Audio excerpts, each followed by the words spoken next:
This is Barbara Storz. I'm the Garden Gal, and you're listening to 710 KURV.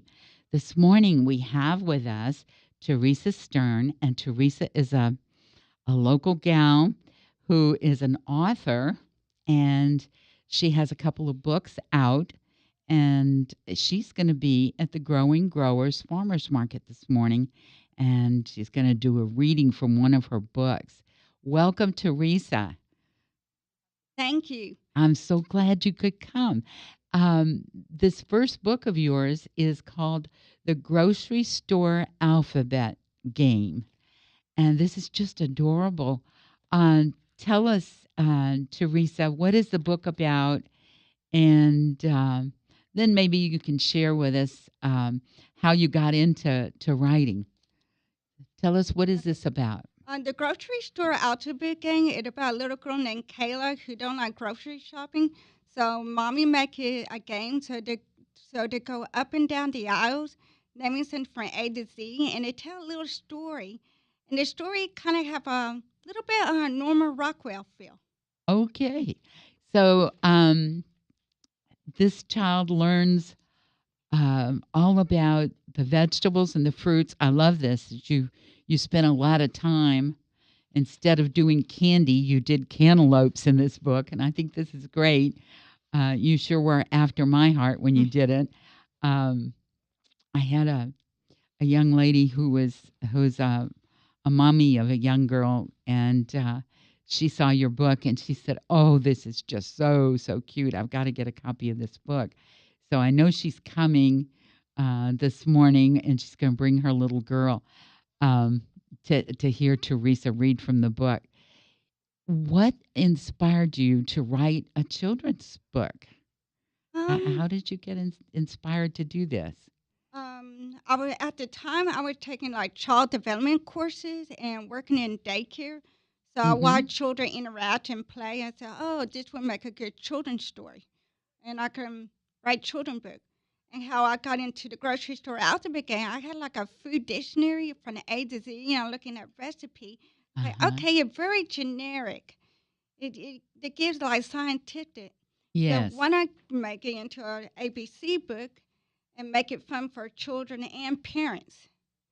And the book took a life of its own. Instead of being like a children ABC book, it became more like it became more a nutritional book. Yes.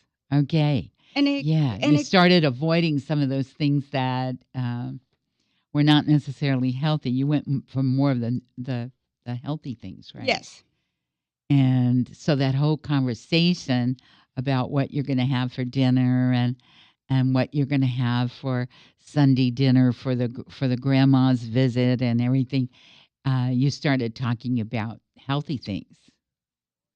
And it Um, when you wrote this, you kind of put it aside for a while, huh? yes. I went off to college and then I went to Colorado and after a while I started writing poetry and when I hit 40 years old, I'm like, what have I done with my life and everything? And I started reflecting back in the past and said, oh, I wrote books, I wrote poetry, I wrote children's story. So I went and dusted off my old manuscript and pretty much updated. Uh huh. Um, so you just went through kind of that awakening, that change that a Yes, lot of us had. Oh, the big 4-0. yes, Let's take inventory here. What have I done? And that's when you decided to get back into writing. yes. And this is great. This is great. So I saw that Sarah Publishing.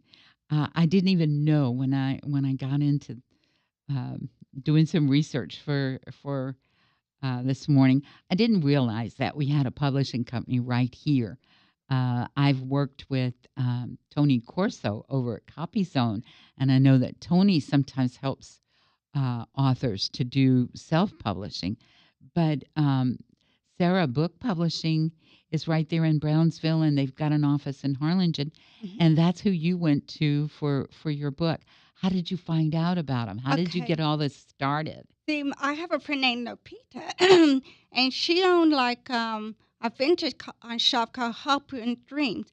And she have a friend named Vanessa, and she got her book published from Sarah Book Publishing. So she Ah, gave me her Facebook information. I contacted her through Facebook. Then I contacted Sarah Book Publishing. Oh, I have this manuscript. I had the ABC, but I want to come in. I want to show it to you.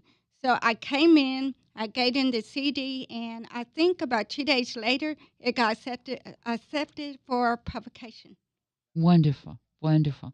It is so cute. And the illustrations, you were telling me you met somebody who was willing to help you with illustrations. And a lot of the people that you met um, who could help you with some of these things were actually folks on Facebook. Yes, And then this past week, you have a brand new book that's come yes, out called The Tea Party on Henry's Island. And my grandmother and I used to have tea parties when I was a young child. So I was very impressed with the tea party. And you've got a recipe in here for Welsh tea cakes. yes. And tell me, how did Welsh tea cakes come about? Well, Annie Callahan, Phil Collins' personal assistant. Well, once in a while we email each other, Uh huh. and I said, "What is your favorite British dessert or recipe?" So she sent me her nana recipe Uh huh. on her dad's side, and I said, "Are you gonna cook it before or bake it before you put it in the children book?" Like, yes, I'm gonna do it. And then I went to Chef Susan Brown from HEB Plus in Brownville, and she was helping me do a healthy version. And Right. then I and see you've got all these yes, substitutions. Like instead of lard, you can use coconut oil. yes, And yeah, this really brings it up to today, what we need to hmm do to think about our health. This is great. And so the chef helped you. yeah. She helped me with a healthy version, and then my friend Regina Torres, she helped me convert it from kilo to gram to ounces and Oh pound. yes, And yes. then she gave me a cooking class, or actually a baking class. Uh-huh. And so you bake the cakes, and then the story is so cute. They get to, I should tell everybody, right? Um, Lucy and her friends go to this tea time at the Rabbit and Vintage Shop on Henry's Island, and then they get this tour of someone's shop as well as these gardens, and so the children get to go and discover all these wonderful things at the garden. This is great. This is just so cute. And how long did it take you to do the tea party on Henry's Island? Well, I wrote it 20 years ago as a short story, 3-page short story, and pretty much working on and off since probably around 2013 Uh huh. on this book. So I did a lot of research and plus gained a lot of weight by eating a lot of desserts. So, That would be my problem for mhm. sure. Yes, this is great. Oh, Teresa, this is going to be so much fun tomorrow morning. Um, Tell everybody, where do you work?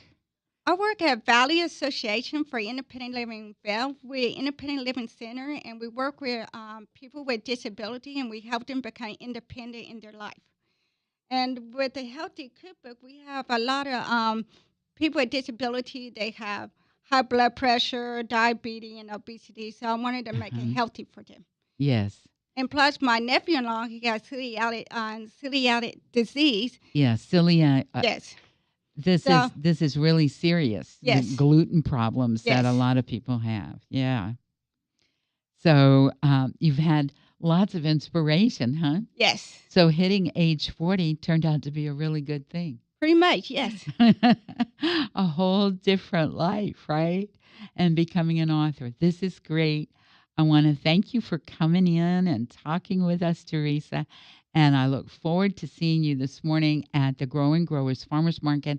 I think at 10:30 is when you're Yes, going to yes, have we've got some little short benches so that the children can sit down and enjoy hearing Miss Teresa read from the grocery store alphabet game. That's going to be a great thing this morning at the Grow and Growers Farmers Market. Thank you, Teresa. I appreciate it. And I look forward to hearing you. Thank you so much, Barbara. All righty. This is Barbara Storz. I'm the Garden Gal, and you're listening to 710 KURV.